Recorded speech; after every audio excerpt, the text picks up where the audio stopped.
I want to know if you're even sorry. Are you sorry for what you did? Your mom was sleeping? Yeah, she was sleeping. Exactly did you cut her? At first, I cut her right here. In the unforgiving world of criminal justice, where cruel murderers are forced to accept the consequences of their actions, cases involving teenagers are considered exceptionally grievous. I'm sorry for what happened to your underfoot. Keep your life in prison. Both for the level of brutality involved and the depraved nature of these perpetrators. These young minds drawn into the criminal underworld by peer pressure, mental health issues, and a wide array of factors often display varying reactions when forced to come to terms with the reality of life in prison. Follow us into the courtroom as teenage murderers react to life sentences. Shawndell Jackson, April 16, 2010, 19-year-old Shawndell Jackson received a life sentence for the killing of Nathan Potter, a film student at the University of Wisconsin-Milwaukee. The event takes us back to July 6, 2009, when Jackson teamed up with an accomplice named Derek J. Thomas for an armed robbery spree. That same night, Potter was on his way back from a party to his River West apartment in the 2500 block of Inducement Street when his paths crossed with the two armed men. Unfortunately, this would turn out to be his last day on Earth. At first, Shawndell and Derek tried robbing him, but he had no money, so they took the only thing he had, his life. But beyond the brutality of this appalling crime, it was his dramatic display in the courtroom that brought the case to the attention of the world. Following what seemed to be a normal trial, the jury came up with the verdict everyone already saw coming: guilty as charged. But for some twisted reasons, this didn't sit well with Shawndell, and he couldn't hide his displeasure. Turning back to the victim's family after the verdict was delivered, the felon mouthed an obscenity while smirking at them, adding insults to injuries. Videos from the trial also show Shawndell turning and laughing at Potter's family as he was being led away from the courtroom. But if you thought that dramatic display was bad, his actions at his sentencing hearing took an even more disturbing turn. For the judge, the sentence was a no-brainer: life in prison without the possibility of parole. But for Shawndell and his family, this was too much to bear, and you could hear sobbing in the background, although it wasn't clear whether this was from Potter's family or Shawndell's. Just like during the trial, Shawndell turned back to look menacingly at Potter's family, and you could see the rage and anger burning in his eyes. However, this time, a female officer was ready, and with all the energy she could muster, she forced Shawndell's head forward facing the judge. But the felon was too strong, and as he began struggling with the officer, it became obvious that he wasn't ready to go down easy. As the situation began to escalate, a male officer had to join in the struggle to hold Shawndell, and you could hear even more sobbing beginning to erupt in the background from his family. As the struggle continued, you could also see the victim's family hold each other tightly, while sobbing uncontrollably as well. Shawndell, overcome with rage, threw the female officer on the table, prompting a man dressed in a suit to join in restraining him. While all of this was going on, you could hear a woman screaming, "No!" in the background as even more officers joined in the chaos, pushing Shawndell to the ground. After he was wrestled to the ground, officers had to use pepper spray to keep him in check, before finally placing him in handcuffs and forcibly leading him out of the courtroom. However, the wild display didn't end with Shawndell, as his family also began hurling insults at Potter's family, screaming, "I hate y'all," which sent fear into the victims' hearts. In an interview after the hearing, Potter's father expressed his shock at being verbally attacked by Shawndell's family when it was his son who got killed, while the mother spoke on how scared their daughter was that they were also going to be attacked as well in the courtroom. As for Shawndell, he's currently locked away in prison, where he'll spend the rest of his life unable to harm an innocent soul ever again. Michael Swanson. The courtroom was emotionally charged on July 7, 2011, as an Iowa judge delivered a long-awaited sentence for Michael Swanson, a teenager found guilty of a double murder during a murder spree that sent shockwaves through the city. It all began on November 15, 2010, when Swanson, then 17 years old, walked into a Humboldt convenience store and shot Sheila Myers in the face with a .40 caliber Beretta handgun. All that for just $31 and some cigarettes. Earlier that same evening, he also shot Vicky Bowman Hall, another clerk at a convenience store in Algon. But despite the dark nature of his crimes, Swanson displayed a terrifying nonchalance in the courtroom, much to the shock and disgust of everyone present. As part of a plea deal Swanson took, he pleaded guilty to the murder charge, but was also required to admit to the court what he did and how he did it. This set the stage for one of the most dramatic scenes you've probably ever seen unfold in a courtroom. With a staunch and unfazed look, Swanson described walking into the Crossroads convenience store in Algona, Iowa, demanding money and cigarettes from Bowman Hall. In his words, he said, "I then intentionally, deliberately, and with premeditation shot the clerk, causing her to die. I did this with specific intent to kill her." Earlier, during interviews with investigators, Swanson had revealed how the pulling the trigger had no effects on him, and how he felt powerful and numb at the same time, as he pulled the trigger on the two women. This cold-heartedness became even more obvious as this double murderer shared details of his atrocities before the victims' families, who were overcome with emotion throughout the hearing. But just before the sentence was delivered, the court gave Bowman Hall's family the chance to address the court. As her daughter Jillian Bowman began reading from a pre-written statement, you could see the sadness in her eyes.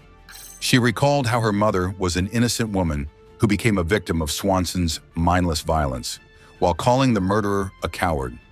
"You just walked in, scared her, robbed her, and then when you almost left, you took off your mask, grinned at her, then shot her. What you did was truly evil, and I know that you were glad that you did them. You say that it makes you feel power, but it doesn't. I think you are a weak person."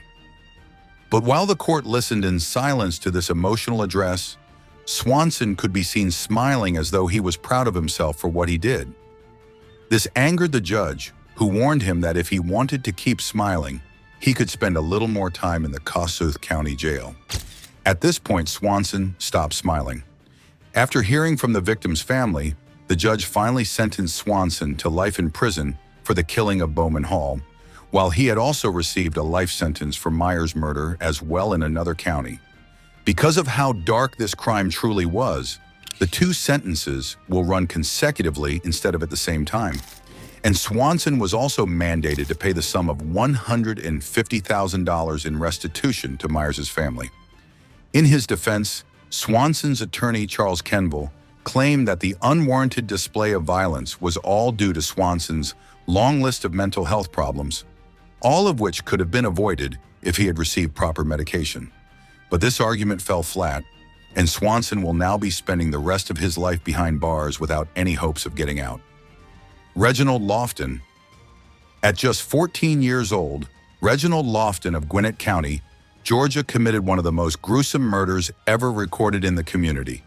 Working hand-in-hand with a friend, Lofton lured a 28-year-old Papa John's delivery driver named Shane Varnador to the Wesley Harrington Apartments near Lawrenceville with sinister intentions. While Varnador thought he was just delivering pizza, the two young men had actually connived to rob and murder him for no reason. It didn't take long for them to get caught, kick-starting a trial that totally shocked the nation. It wasn't just the age of the perpetrator that made this a shocking crime, but the level of planning and intentionality that went into it. As the trial began to unfold, the prosecution revealed that neither Lofton nor the other suspect, Jermaine Young, knew the victim prior to the attack. It was also unclear which of the two teenagers had fired the fatal shot, which at first seemed to muddle the case. However, under Georgia's party to a crime laws, this didn't even matter, as the two were subjected to the same degree of punishment. After a whole lot of back and forth between the prosecution and the defense, the jury finally found Lofton guilty of armed robbery, aggravated assault, and 2 counts of felony murder. Despite his age, Lofton was subjected to the harshest punishment possible. But while most of the people present in the courtroom at the time of his sentencing expected him to be sober, the reverse was the case. His face showed no emotions as he was led into the courtroom, clad in jail clothing. But the depth of his depravity was revealed after he was given the chance to speak to the court, and instead of apologizing to the victim's family, Lofton maintained his innocence, claiming that he wasn't the one who pulled the trigger. Of course, the judge wasn't having any of that, and in response to the insensitive statement, he said he wished he could give Lofton a longer sentence because he was a cold-hearted killer. Lofton's family, however, had something else to say. In her address to the court, Lofton's sister pleaded for leniency, claiming that her brother deserved a second chance instead of being thrown into jail for the rest of his life. But the time of redemption was already well past, and he now had to pay for his sins. For the murder conviction, Lofton was sentenced to life, and as he was led away from the courtroom, he appeared to shed a tear. However, it's unclear whether the tears were for the victim he murdered or for himself. Brandon Spencer. In April 2014, a well-known gang member identified as Brandon Spencer was sentenced to 40 years to life for wounding 4 people in a shooting on the University of Southern California campus back in 2012. Spencer, who was 19 at the time of the shooting, was apparently engaged in a bitter feud with a rival gang member at the time, while the two were at the party. The day was October 31st, 2012, and many students on the campus were in attendance. But nobody thought the fun time would end up with such a bloody aftermath. As the war of words continued between the two, Spencer pulled out a gun and fired indiscriminately into the crowd. 4 people were hit, but thankfully they survived. Since he was a well-documented gang member, the case was treated with the most seriousness, ending up in the news all across the nation. But Spencer believed that since no one was killed, his punishment wouldn't be too harsh. While speaking before the court with tears in his eyes, Spencer pleaded for leniency, asking for a second chance at life, while claiming he wasn't the kind of gangbanger the media was trying to portray him as. Spencer's attorney also pleaded with the judge for a lenient sentence, saying that many people had come down to the court to support Spencer and that he didn't deserve to have his life thrown away so early. But because of his rap sheet and the history of crimes that punctuated his life, the teenage shooter was caught between a rock and a hard place. However, the prosecution in their case referenced several tweets made by Spencer which seemed to prove his gang affiliation, while also claiming that the shooting was part of a vengeful plot against a rival gang member. The judge, considering the case as a repeat offender situation, slammed Spencer with a sentence of 40 years to life. After hearing the length of his sentence, Spencer lost it and began wailing uncontrollably. Overwhelmed by the consequences of his actions, Spencer pounded his forehead twice on the desk in court, while also asking officers to shoot him in the head and end his misery once and for all. But despite the emotional display, Spencer's sentence remained unchanged, and it will be up to the parole board in 40 years to determine if he'll ever get out. Dylan Shoemaker. As he walked into the Buffalo courtroom in January 2014, ready to receive the sentence for an intentional and reckless killing, you would think Shoemaker was as innocent as he appeared. Tears flowed freely on his cheeks as he begged his girlfriend for mercy, pleading that he didn't mean to murder her baby. The girlfriend, overcome with emotions, could also be heard wailing in the background, while officers tried to keep Dylan focused on the judge and avoid any drama unfolding in the courtroom. The story of how Dylan found himself in the courtroom is as disturbing as they come, and it takes us back to March 2013, when the Shoemaker brutally murdered Austin Smith, his girlfriend's son. Dylan was watching the baby inside the Springville home he shared with his parents, while the mother was out for work and, according to investigators, was in the middle of making a drug transaction. The baby, however, was apparently disturbing his peace and quiet, and out of anger, he lost his cool and began attacking the child. Smith, who was just 4 days shy of his second birthday, was punched, kicked, spanked, and slammed on the floor by the cold-hearted murderer. To deliver the final blow, he put a pillow over his face and began punching him in the head until he went quiet. Dylan would later admit the killing during the trial, but for the jury, the most difficult task was determining whether Dylan really had intended to kill the baby or he was simply expressing his frustration. But the prosecution argued that this death wasn't accidental in any way. Instead, Dylan had intentionally decided to take the baby's life in the most cruel way possible. Despite being a teenager, Dylan was tried as an adult, and after much deliberation, the jury finally agreed to a guilty verdict. At the sentencing, the teenager shed both tears of sorrow and regret as he continued pleading to the victim's family, asking for their forgiveness. However, this turned out to be a facade, because right after he was contained, the judge decided to play a recorded call he had with his mother while in jail. During the call, Dylan could be heard telling his mother he was confident that his sentence would not be so severe since he was a minor. This proved that while Dylan portrayed himself as a repentant person, his heart was still as cold as the day he murdered the baby. Immediately the tape was played, his tears suddenly stopped, and the look of remorse on his face vanished instantly. Now he had an expressionless face, which convinced everyone he was never sorry in the first place. While the judge was willing to sentence him to life without parole, the law forbids this, and so he was forced to settle for life imprisonment with a minimum term of 25 years.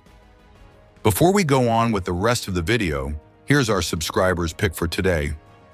Gaze upon this heavily dramatic picture as teenage murderers react to life sentences, screaming their lungs out as they learn they would be spending the rest of their lives locked away from the rest of the world. This picture captures the mix of anger, regret, and despair that fills their hearts and minds as they weigh the loss they would have to endure for the rest of their existence. Their dreams, goals, and aspirations, now thrown away in the fleeting moments of crime, haunt them, and the pain they cause both to their families and to the families of their victims sting their hearts in the most profound way. But while many may argue that these teenagers should indeed be punished accordingly, others claim that sins committed in their youth should not have to define how the rest of their lives turn out. Do you think teenage murderers deserve to be locked in prison forever, or do they indeed deserve a second chance at life? Share your thoughts with us in the comments section below. Now let's get back to the video. Heavenly Aroyo. On October 6, 2019, Heavenly Aroyo fatally stabbed a 68-year-old woman in their shared home. And less than 4 years later, in January 2023, she appeared in a Fall River courtroom excited and in high spirits. As she walked into the courthouse, Aroyo could be seen grinning from ear to ear, flipping her hair as the judge addressed her, and displaying a level of unwavering contempt as she neared the hour of her sentencing. According to prosecutors, the victim wasn't a random stranger, but the mother of Aroyo's great-uncle's girlfriend. The teenager, who had just been taken in by the great-uncle, was said to have battled serious mental health issues prior to the incident and was mostly considered unstable. It was on that same day that the great-uncle and his girlfriend had planned to take her to New York to visit another relative and get legal documents to formally take custody of her. Unfortunately, the trip got delayed after the car suddenly developed an unexpected problem. This made Aroyo impatient and agitated, and when the anger reached boiling point, she took a pair of scissors, went up to Vasquez Rodriguez's room, and stabbed her to death. The woman, who had suffered a stroke and was stuck in bed, was helpless against the attack and would eventually bleed to death right within her own home. After the brutal attack, the 15-year-old killer showered, got rid of her clothes in a nearby dumpster, and then told the woman's grandson that his grandmother wasn't well. The grandson, who had been playing video games with headphones on during the assault, was shocked to find his grandmother lying in a pool of her own blood and instantly called 911. While she was considered the primary suspect, Aroyo had her own story to tell. According to her account of events, she was supposedly outside with the dog when she saw a masked man dressed in black running from the home. But after she was arrested and questioned, she finally admitted to the killing. Aroyo was then charged with second-degree murder, and during the trial process, she appeared remorseless and unrepentant. Instead, she seemed almost proud of herself, prompting arguments that she had psychopathic tendencies. Following a heavily emotional trial, the teenager was sentenced to spend life in prison with the possibility of parole after 19 years for the murder charge. Jonathan Parales. While standing trial for a capital murder charge in 2018, 19-year-old Jonathan Parales took the stand to deliver a cold-hearted confession that left the entire courtroom in shock. Parales, who was standing trial for fatally shooting Michael Robinson in his own home, recalled driving to the victim's home in his truck with the sole intention of committing a home invasion. After parking his vehicle outside, Parales accessed the home through an unlocked door and began carting away anything he could lay his hands on. After 2 trips from the house to his truck, Parales suddenly heard someone from the house yelling for him to get out, and according to his own confession, before he took a wrong turn. Finding himself in a fierce confrontation with the homeowner, Parales recalled Robinson firing 2 shots, one to the arm and one to the chest. Instinctively, he fired 2 shots back as well, before stumbling out of the house. While the teenager survived the injuries, Robinson wasn't so lucky and would eventually succumb to the gunshot wounds. Parales also claimed he had taken 4 tablets of hard drugs earlier that day, which messed with his memory and sense of judgment. But while he remained emotionless throughout his speech, Parales took responsibility for the crime, admitting that he should never have broken into Robinson's home in the first place.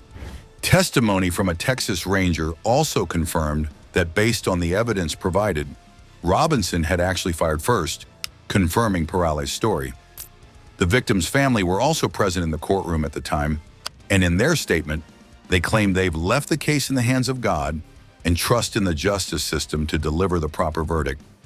Prior to his death, Robinson was a well-respected Universal City Physician's assistant, and his death came as a shock to the community. At the sentencing hearing, Robinson's daughter was given the chance to address the courtroom, and in her personal statement, she said, "I recently got married this summer, and I had to walk down the aisle without my father next to me." Robinson's sister also spoke about how he was the best big brother to the siblings and the best son to their parents, who was always patient and protective. But it was this protective nature that eventually led to his demise. During closing statements, the defense argued that Parales never intended to kill Robinson. However, the prosecution made reference to several social media pictures showing a teen armed and dangerous. In addition, prosecutors also showed the jury a picture of Parales' tattoo, which depicted a gun with Robinson's murder date, claiming that it proved the murder was a sort of deranged trophy for the teenager. But when asked about the tattoo, Parales' attorney said it was simply a way for Parales to cope with Robinson's death. While also speaking on the case, Parales' mother, Libby Palacio, cried for her son, claiming that while the incident could have gone both ways, God chose her son to live, and that she believes this is his second chance to redeem himself and live for the purpose of God. Just like many of the other teenage murderers in this episode, Parales was also sentenced to life in prison without the possibility of ever being released on parole. Willard Miller. On November 2nd, 2021, 2 16-year-olds, Willard Miller and Jeremy Goodale, connived to murder their Spanish teacher after one of them got a bad grade in her test. After school on this fateful day, the 2 teenagers stalked the 66-year-old teacher, identified as Nohema Graber, while she was taking her regular afternoon walk in a park in Fairfield. After watching her for a while, Miller and Goodale jumped out of the bushes where they'd been hiding and began pummeling the teacher with a baseball bat. Several strikes later, and Graber's was battered, bloodied, and dead.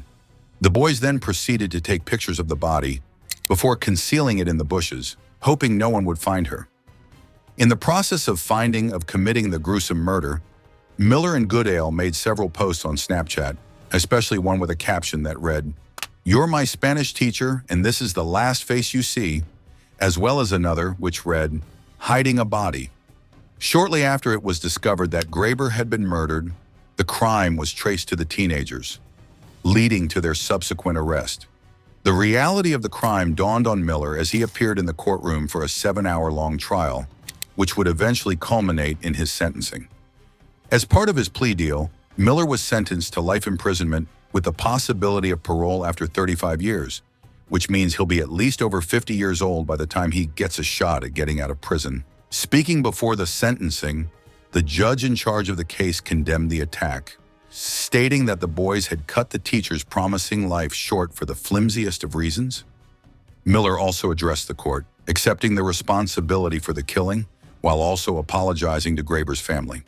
The officers who found the body were also given the chance to describe how Graber's body was found, to paint a picture of how brutal the attack was, as well as the social media postings that exposed the boys.